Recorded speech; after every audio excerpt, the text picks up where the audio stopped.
Contrairement aux apparences, Madame Huang n'est pas cultivatrice, mais éleveuse de tarentules pour la médecine chinoise. En fait, elle possède l'un des plus grands élevages d'araignées géantes.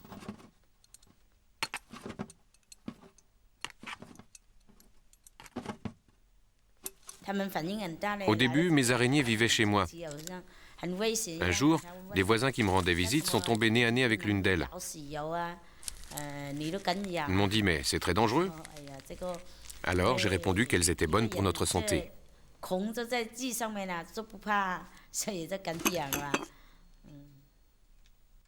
Les araignées de Madame Huang sont conseillées contre les rhumatismes.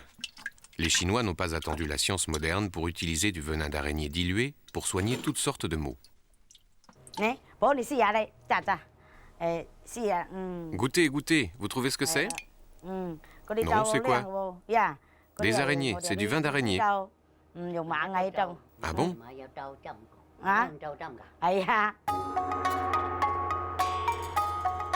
Apparemment, son vin d'araignée est efficace car elle reçoit de nombreuses commandes de toute la Chine. Certains de ses patients l'utilisent contre le mal de dents, de reins, les crises de paralysie et même contre l'inflammation en ajoutant des dattes.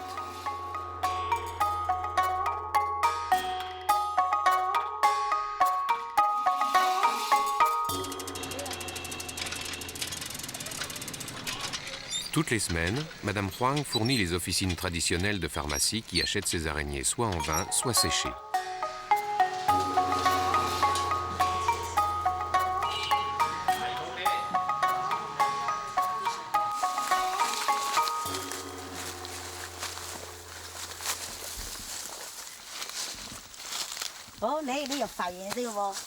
Regarde, il y a encore d'autres nids. Celle-ci doit être grosse. Oui, aujourd'hui, on en trouve pas mal. Celui-ci héberge sûrement une grosse araignée. L'entrée est vraiment grande.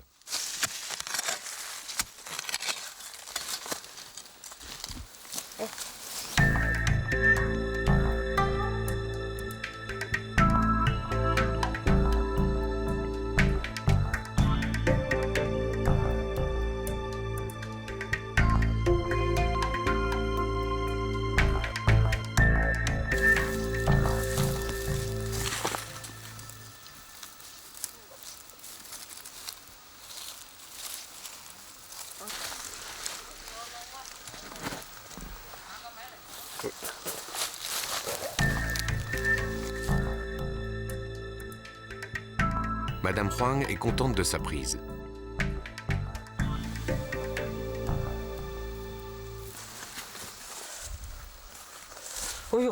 Aïe, elle m'a piqué.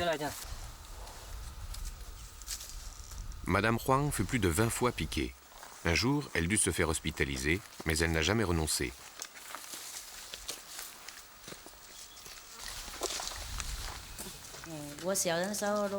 Quand j'étais plus jeune, j'avais peur des araignées. Mais un jour, j'ai perdu mon travail. Alors j'ai commencé un élevage d'araignées.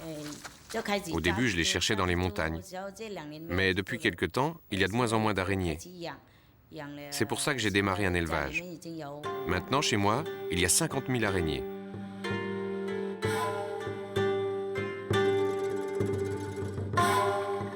Les plus beaux spécimens récoltés dans la montagne sont destinés à la reproduction. Les autres seront noyés vivants dans le vin élixir pour conserver, d'après Madame Huang, tout leur potentiel énergétique. L'élixir est consommé également comme aphrodisiaque.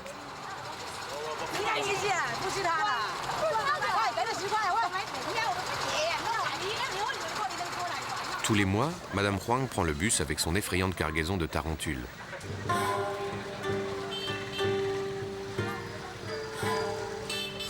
Objectif, livrer à l'Institut médical du venin frais pour sa pharmacopée.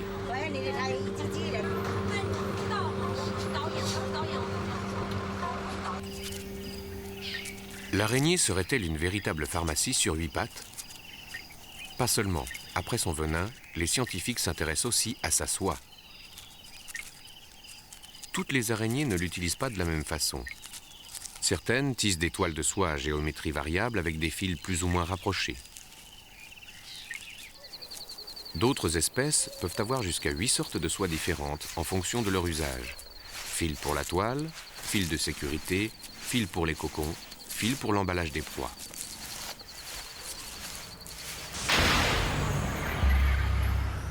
Cette variété est possible grâce à plusieurs glandes qui produisent chacune une qualité de soie différente.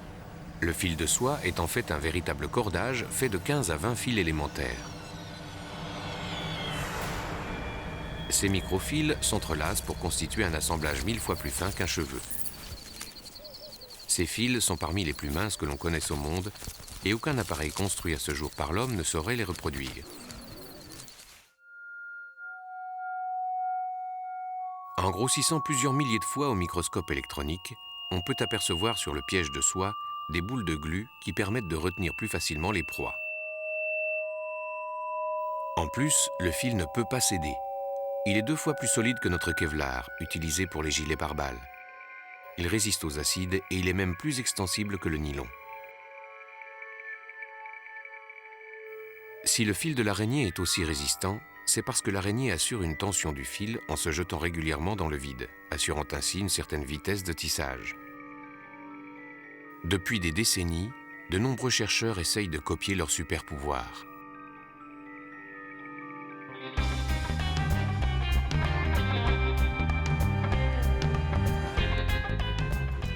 Je ne suis pas vraiment Spider-Man. Nous étudions la soie d'araignée parce qu'elle a le potentiel de fournir des produits qui peuvent vraiment bénéficier à l'humanité. Dans le film, le diamètre de la soie de Spider-Man est beaucoup plus grand que nécessaire. Nos calculs démontrent qu'un diamètre d'1 ou 2 mm de soie suffirait à Spider-Man. Celle-ci devrait pouvoir fabriquer de la soie aujourd'hui. Le professeur Randolph Lewis possède un mini-élevage d'araignées néphiles. Ces araignées géantes sont capables de tisser des toiles de plus d'1 mètre. Certaines fournissent en une seule collecte jusqu'à 500 mètres de fil de soie. Pour produire industriellement de la soie, il n'est vraiment pas possible d'employer des araignées. Elles sont trop territoriales et il n'est pas facile de les rassembler en quantité suffisante pour n'importe quelle application. Fabriquer artificiellement et industriellement une fibre de soie d'araignée, c'est l'objectif d'une dizaine d'équipes de recherche à travers le monde. La solution du professeur Lewis, la génétique et des plantes.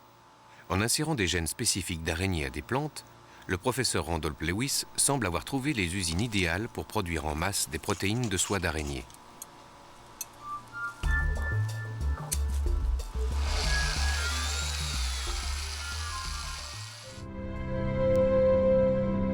D'autres équipes de chercheurs ont fait le choix des bactéries ou même du lait de chèvre pour dupliquer industriellement et génétiquement des protéines de soie d'araignée.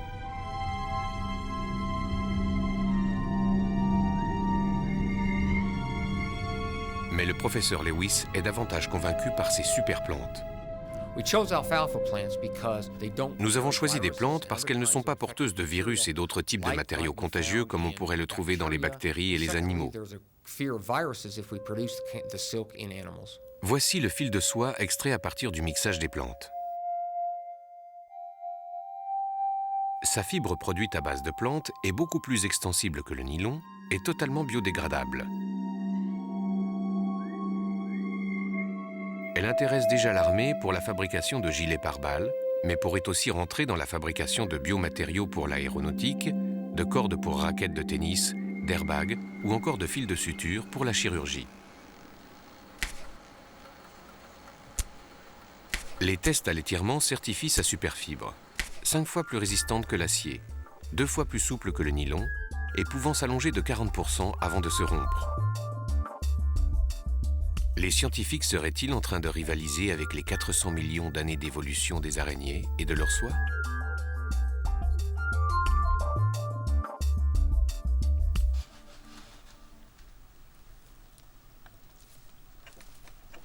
Le Français Gérard Fivet est convaincu que l'élevage d'araignées est possible à grande échelle et qu'il n'est nullement besoin de faire appel à la soie artificielle pour certaines productions. Il a d'ailleurs confectionné son propre système pour extraire la soie. Ces ouvrières, des araignées néphiles malgaches, sont attachées par l'abdomen et isolées dans des cases individuelles.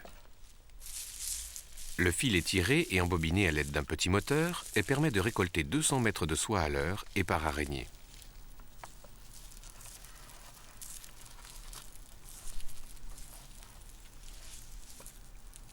Pour Gérard Fivet, pourquoi ne pas envisager de la soie d'araignée comme produit marchand quand on sait que la soie des cocons des vers Bombix est récoltée de manière artisanale depuis 50 siècles?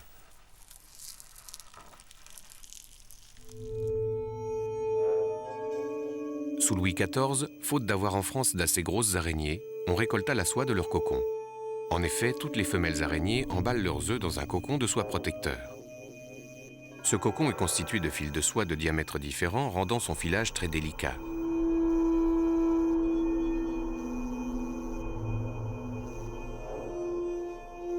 Malgré cette difficulté, Louis XIV fut le premier souverain à porter des chaussettes et un gilet en soie d'araignée.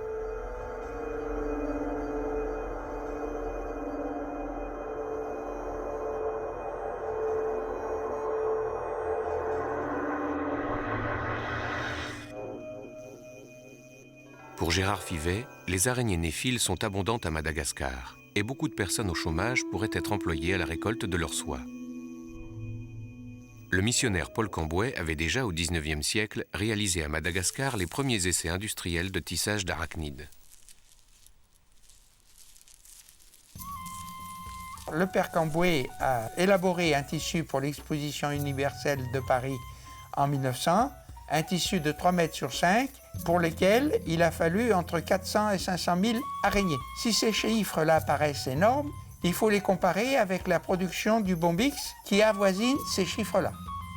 Ces immenses châssis à toile permettaient aux araignées de conserver leur territorialité. À leurs pieds, des plantes odorantes attiraient les insectes en nombre dans les toiles. Cette ceinture a été totalement tissée en soie d'araignée. Les tissus en soie d'araignée ont un éclat plus raffiné que ceux qui sont fabriqués avec la soie des vers Bombix.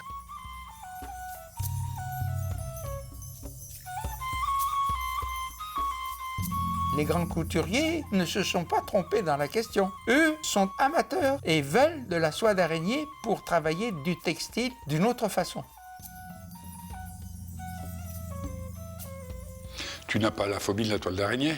Pas des toiles d'araignée, des araignées oui, mais... Parce que je t'ai préparé Voilà. un petit foulard avec à peu près 1 mètre carré, même plus de toile d'araignée, que je vais te laisser mettre parce que tu feras mieux que moi. Tu sais. Ah oui, c'est superbe. C'est Ouais, magnifique. ça tombe vraiment bien. Ouais. Original Ah oui, oui, et en oui. tout cas très agréable, ouais, c'est très beau. Superbe. Voilà. Jean-Luc Brugnot est artiste plasticien. Il emploie directement les toiles pour faire des vêtements. Alors oui, celle-là, par rapport à la toile d'araignée, qu'est-ce que tu en penses? Oh, c'est un modèle séduisant ça, mais oui, la femme est complètement prise au piège. Oui, mais c'est quand même pour séduire et elle va prendre l'autre au piège également. Une robe en toile d'araignée est d'autant plus séduisante que la toile d'araignée est repoussante. Parce que je pense que le contact de la toile d'araignée à même la peau est encore beaucoup plus parlant. Érotique, sensuel, sexuel, et donc tout ça est déjà contenu dans la toile d'araignée.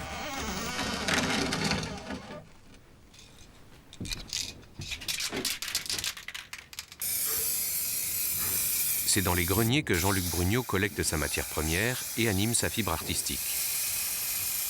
Je compte réaliser des sous-vêtements. La toile d'araignée peut être évocatrice quand elle est teintée de rouge et de blanc des linges des menstruations, qu'elle peut, quand elle est extrêmement légère et diaphane, être assimilée au voile avec tout l'érotisme du voile. Par exemple, quand on peint une toile de tégénère déchirée en noir, on ne peut pas s'empêcher de penser à des bas de femmes qui auraient été malmenés par on ne sait quelle étreinte.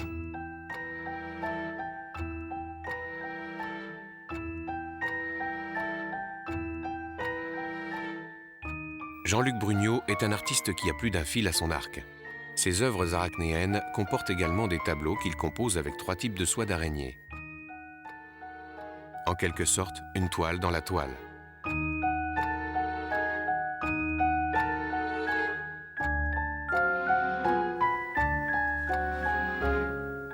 En travaillant la soie du passé et du futur, il joue au fil du temps avec les paradoxes de cette matière.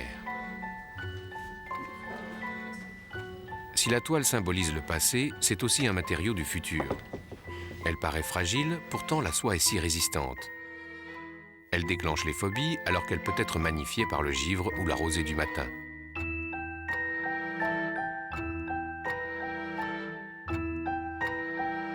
Les toiles de Jean-Luc Brugnot sont des pièges à émotions.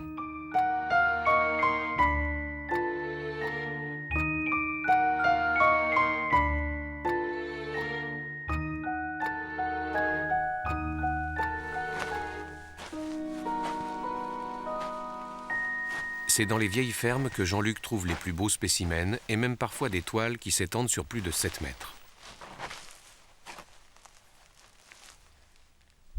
Ces ouvrières à 8 pattes travaillent la nuit pour lui fournir inlassablement sa matière première. Dans quelques semaines, ces toiles émerveilleront peut-être le plus irréductible des arachnophobes.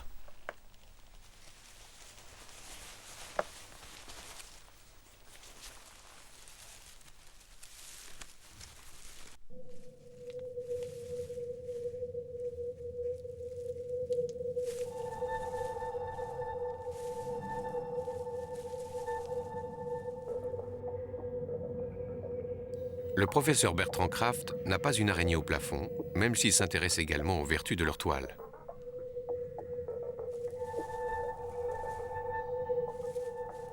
Les araignées capturent les insectes avec des toiles. Les toiles, c'est des filets. Et bien entendu, la quantité d'insectes capturés dépend de la taille du filet et de la quantité de proie disponible. Alors on a constaté que dans un milieu riche, les araignées construisent des petites toiles, et dans un milieu pauvre, les araignées construisent des grandes toiles, c'est-à-dire des grands filets. Alors pourquoi cette adaptation? Pour des raisons d'économie, parce que la toile est entièrement faite de soie. La soie, c'est des protéines. Les protéines, c'est cher. En Guyane, pour économiser leurs protéines de soie, certaines espèces d'araignées se sont même associées pour vivre dans une même mais gigantesque toile. Une association contre nature, car les araignées sont habituellement cannibales et 99% sont solitaires. Grâce à cette curieuse association, elles peuvent capturer des proies de plus de 700 fois leur poids, alors qu'habituellement les araignées solitaires s'attaquent rarement à un gibier plus gros qu'elles. Par les vibrations de la toile, le signal d'attaque est lancé, des dizaines d'araignées accourent. Le repas sera partagé par la communauté. La société d'araignées est une société anarchique, sans structure, sans hiérarchie, sans roi, sans chef. Et pourtant, elle fonctionne de manière harmonieuse. Il y a de quoi donner froid dans le dos aux politiques, puisqu'on n'a plus besoin de hiérarchie.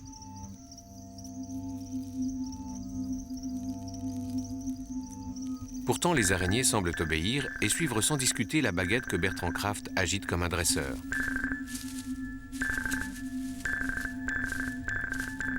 En fait, elles ne font que suivre les vibrations propagées par la soie. Si elles sont sensibles à des mouvements allant du millimètre au nanomètre, c'est grâce à cette multitude de poils et de récepteurs répartis sur tout leur corps et leurs 8 pattes.